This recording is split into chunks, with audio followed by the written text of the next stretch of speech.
Sir మేము యాక్చువల్గా 10 సంవత్సరాలకు చేసామండి. చేశారా? 10 సంవత్సరాల సెలబ్రేషన్కి ఆయనకి ఎన్ని కేసులు అయితే ఉన్నాయో దాదాపు 34 కేసులకి 34 కేకులు పెట్టి కట్ చేసామండి ఆ రోజున. Very good. ఏం కేజీలు అంటే ఏంటది? కేసులండి. ఆయన ఎన్ని కేసులు అంటే ఇప్పుడు ఆయన మీద ఉన్న 34 కేజీలు పెట్టామంటున్నారు. ఏంటది? కేకులు అండి. 34 కేకులు పెట్టాం సార్.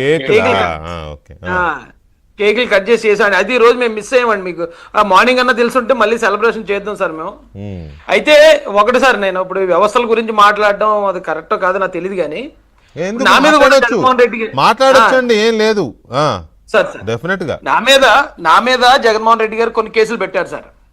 ఆ కేసుల్లో నేను తిరుగుతున్నాను కోర్టులు. అంటే నేను చూస్తున్నానండి కోర్టుల పరిస్థితి ఎలా ఉంటది, మన చట్టం ఎంత పకడ్బందీగా ఉంటదని. చాలా మంది సాక్షులు వస్తారు సార్, లేరండి రాజేష్ గారు ఆ కేసులో లేరండి అంటారు, వెళ్ళిపోతారు. కొన్ని కేసుల్లో అయితే కేసు పెట్టినోడు కూడా వచ్చి నేను రాజేష్ గారి పేరు పెట్టలేదండి అంటాడు. అయినా కూడా ఇంకొక 10 వారాలు 15 వారాలు కోర్టులకు తిరుగుతూనే ఉన్నాను సార్. ఈ రోజున 2 రోజులకు ఒక రోజు 3 రోజులకు ఒకసారి కోర్టుకి వెళ్ళి వస్తున్నానండి. అవతల వాళ్ళు కాంప్రమైజ్ అయిన తర్వాత కూడా మన చట్టం లేకపోతే మన కోర్టుల ప్రొసీడింగ్స్ అంత కఠినంగా ఉంటాయి. ఇంత చిన్న చిన్న తప్పుడు కేసుల విషయంలోనే ఇంత మానసిక క్షోభ అనుభవిస్తున్నాను నేను.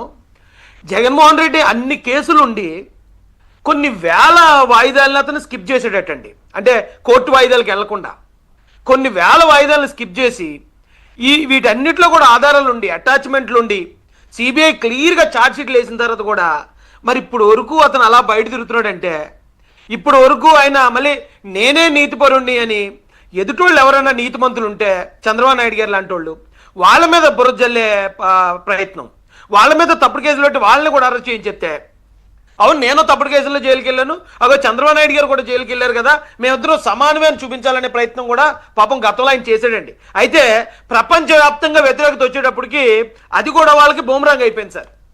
కానీ ఇప్పుడు ఈ కోర్టుల విషయంలో ఎందుకు జగన్మోహన్ రెడ్డి గారికి ఇంత సౌకర్యం దొరుకుతుంది, ఎందుకు నాలాంటోడుకు దొరకట్లేదు? ఎందుకంటే ఆయన రాజారెడ్డి గారి మనవడో లేకపోతే రాజశేఖర రెడ్డి గారి మనవడికి ఒక రకంగాను, లేకపోతే సరిపల్లి వెంకటస్వామి గారి మనవడు రాజేష్కి ఒక రకంగానే చట్టం రాసిలేదండి. నేను ఇంత పడుతున్నాను, ఇంత బాధపడుతున్నాను తప్పుడు కేసుల్లోనే. అతని మీద అన్ని కేసులున్నా అంత ధీమాగా ఎలాగ వెళ్ళగలుగుతున్నాడు, అంత ధీమాగా ఇప్పటికి ఇంకా కుల విద్వేషాలు ఎలా పెట్టగలుగుతున్నాడు, ఆయన ఒక యాంటీ సోషల్ ఎలిమెంట్గా మారినా సరే ఆయన మీద ఎందుకు చర్యలు తీసుకోవట్లేదో మాలాంటి వాళ్ళకి నిజంగా ఎంత ఆలోచించినా అర్థం కాని పరిస్థితి. వెంకటకృష్ణ గారు, పెద్దలు మీరే చెప్పాలి దానికి సమాధానం. ఏం చెప్తాం, ఆ జగన్కి తప్ప మనకు ఎవరికి అర్థం కాదు. ఎనీవే, ఇక్కడ గఫూర్ గారు